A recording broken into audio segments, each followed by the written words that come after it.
Oke, kita lanjut ke poinnya, yaitu exam browser Proctor ya. Exam browser Proctor. Mungkin Bapak Ibu bisa lihat di samping kirinya itu, ini adalah tampilan ya, tampilan awal exam browser Proctor. Bedanya dengan yang klien, mungkin Bapak Ibu bisa lihat perbedaan di sini ya. Di sini lebih sedikit untuk prerequisite-nya, untuk syarat-syaratnya ya. Tidak seperti exam browser klien harus ada, contohnya ada kamera ya, kemudian ada audio dan yang lain. Kalau di sini hanya cukup CPU, OS, RAM, dan internetnya yang paling penting. Kemudian sebelah kanannya ini adalah tampilan awal ketika Bapak Ibu mengklik tombol Run. Ya, masih sama ya, tidak ada perbedaan. Di situ masih ada dua text box ya. Ada dua text box. Ada username dan password. Ya.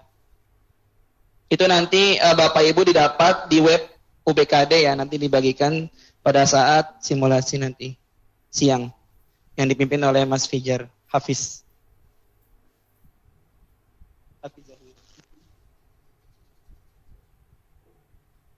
Oke, nah ini dashboard awal ya Bapak Ibu ya. Jadi ketika Bapak Ibu mendapatkan username password, kemudian submit.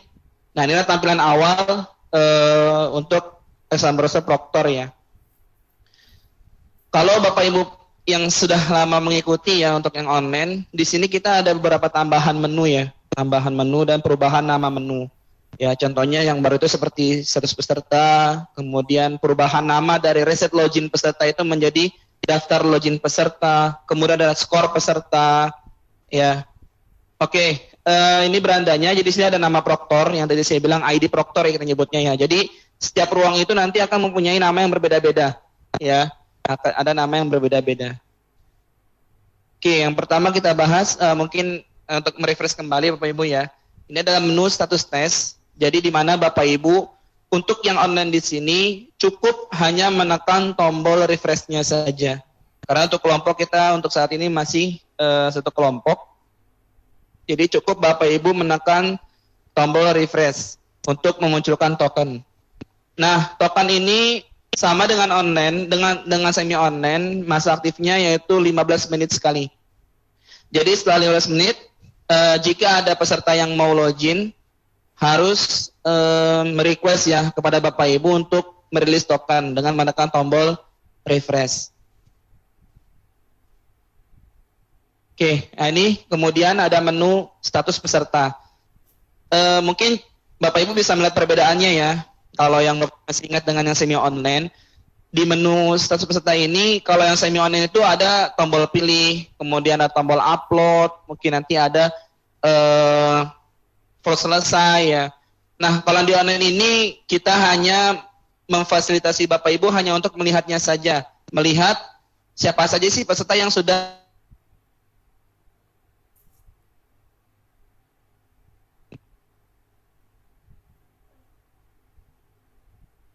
serta aktivitas, sisa waktu dan status. Ya, jadi itu perbedaan antara semi online dan online di menu status peserta. Kemudian daftar peserta masih sama ya, tidak ada perbedaan untuk yang semi online dan online. Jadi ini hanya untuk melihat peserta peserta yang ada di Proktor A. Jadi Proktor A itu misalkan mewakili 10 peserta. Jadi peserta yang ada di sini tidak mungkin sama dengan proktor yang di sebelah. Ya, jadi setiap proktor itu mempunyai pesertanya sendiri-sendiri dan berbeda dengan yang proktor yang lain. Oke, nah nih kelompok tes. Di sini kita sudah memfungsikan kembali ya untuk tombol assign all, reset, save change dan yang lain. Kalau yang kemarin Bapak Ibu mungkin mengikuti di awal, untuk menu-menu ini, tombol-tombol ini tidak berfungsi Bapak Ibu ya. Untuk sekarang sudah kami fungsikan kembali. Silakan Bapak Ibu coba, mungkin dengan mencek manual ya, seperti di bawah ini ada yang satu yang tidak di-uncheck ya, tidak dicek. Kemudian Bapak Ibu coba lihat ketika di uncheck peserta ini, ketika login ada sesuatu apa gitu. Nah itu bisa Bapak Ibu lihat. Kemudian bisa tombol assign all, kemudian ada save change dan yang lain. Ada reset all juga. Ini bisa untuk yang online ini, tombol-tombol ini sudah bisa Bapak Ibu gunakan ya. Beda dengan sebelum-sebelumnya. Jadi yang sebelum-sebelumnya itu masih dari kita ya yang assign. Nah, kalau sekarang ini per proktor yang melakukan assign peserta. Kemudian, nah ini yang awalnya namanya reset login ya, karena kalau yang sebelumnya itu mungkin Bapak Ibu masih bingung ya, ada dua menu yang sama, reset login peserta dan request reset login peserta. Nah, untuk yang sekarang ini kami ubah namanya, fungsinya tetap sama, menu daftar login peserta. Nah, ini hanya untuk melihat yang login, siapa saja yang login ya. Karena kalau untuk login dan baru menentukan peserta itu masih berada di status login, belum ada di status peserta. Kecuali dia sudah masuk soal, nah baru itu pesertanya sudah masuk di status peserta. Kalau untuk masih ada di halaman token, peserta itu akan masuk di sini dulu, masuk di daftar login peserta. Nah, untuk reset peserta ini, ada tombol reset peserta ya.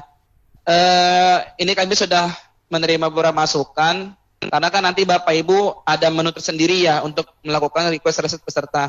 Jadi untuk saat ini tombol ini masih kita diskusikan mau di hide, disable atau mau dihapus sekalian ya. Jadi kita masih diskusi.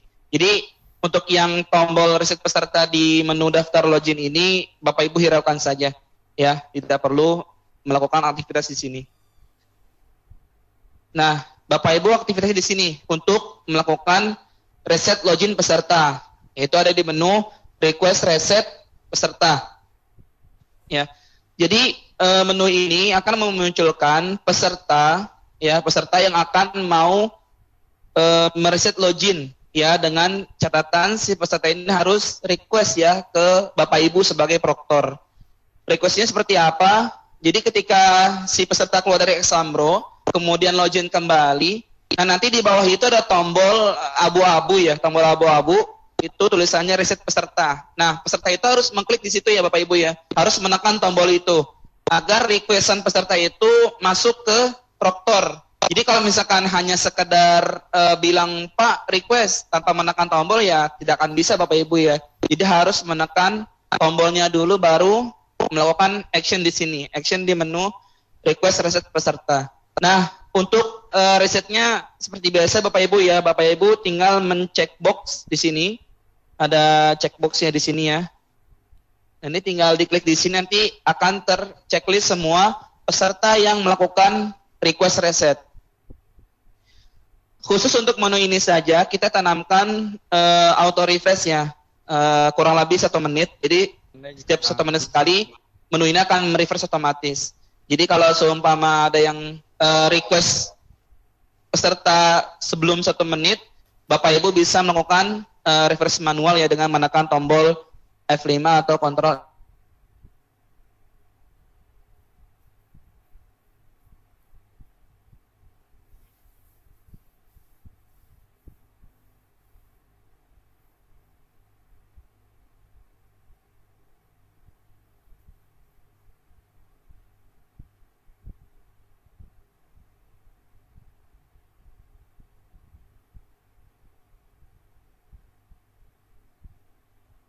Menu ini untuk mencetak skor, hanya skornya saja dari setiap peserta ya, hanya skornya saja.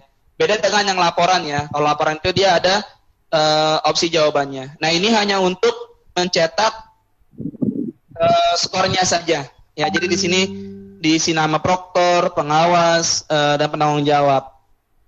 Oke, mungkin Bapak Ibu bertanya ya, Pak ini kenapa SKB ya? Jadi untuk saat ini Bapak Ibu tidak perlu hiraukan teks seperti ini atau mungkin kolom yang kok isinya 2 tapi ada 4 kolomnya gitu ya. Ini Bapak Ibu tidak perlu hiraukan, yang penting fungsinya cetaknya tidak ada error, kemudian di sini juga kita ada tombol save ya, save PDF. Nah, Bapak Ibu fokus ke fungsinya saja, tidak perlu hiraukan yang mungkin masalah headernya, kok SKB headernya ya, kemudian kolomnya juga ada 4 tapi ternyata ada 2 subtext seperti itu ya. Tidak perlu dihiraukan, yang penting fungsinya saja ketika menekan tombol save, PDF, apa yang terjadi dan yang lain. Kemudian yang terakhir yaitu menu, sama ya ini masih sama menu laporan individu. Mungkin Bapak Ibu sudah familiar ya dengan menu laporan individu. Jadi menu ini untuk mendownload hasil screenshot dari laporan individu ya setiap peserta ya. Jadi ketika di-download nanti proktor itu akan mendapatkan seperti gambar di samping screenshot ya dalam format PNG. Itu peserta yang ujian saja, maksudnya peserta yang assign dan ujian dan selesai. Nah, itu akan terdownload. Kemudian ada sedikit perbedaan nanti pada saat peserta berada di laporan ya, berada di skor ya. Ini untuk peserta ya, peserta berada di skor. Nah, nanti mungkin jangan terburu-buru langsung mengklik simpan. Ditunggu sekitar kurang lebih 1 sampai 2, yang hanya sampai 2 menit sebenarnya sih, 30 detik sampai 1 menit lah. Ditunggu nanti akan muncul dialog ya untuk menyimpan hasil laporan individu. Jadi untuk yang sekarang ini tidak hanya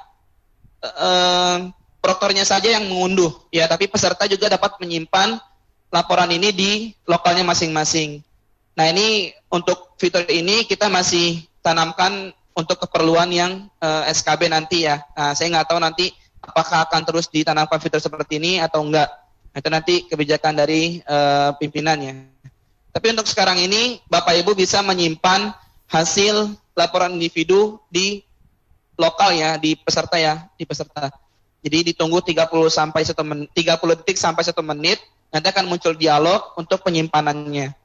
Ya, kemudian baru klik simpan untuk kembali ke halaman peserta. Oke, mungkin itu saja dari saya terkait aplikasi Exam Browser Proctor.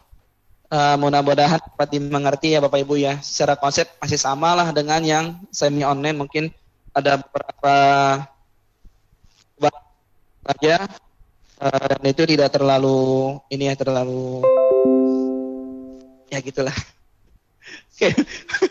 Mungkin itu saja dari saya. Terima kasih. Assalamualaikum warahmatullahi wabarakatuh.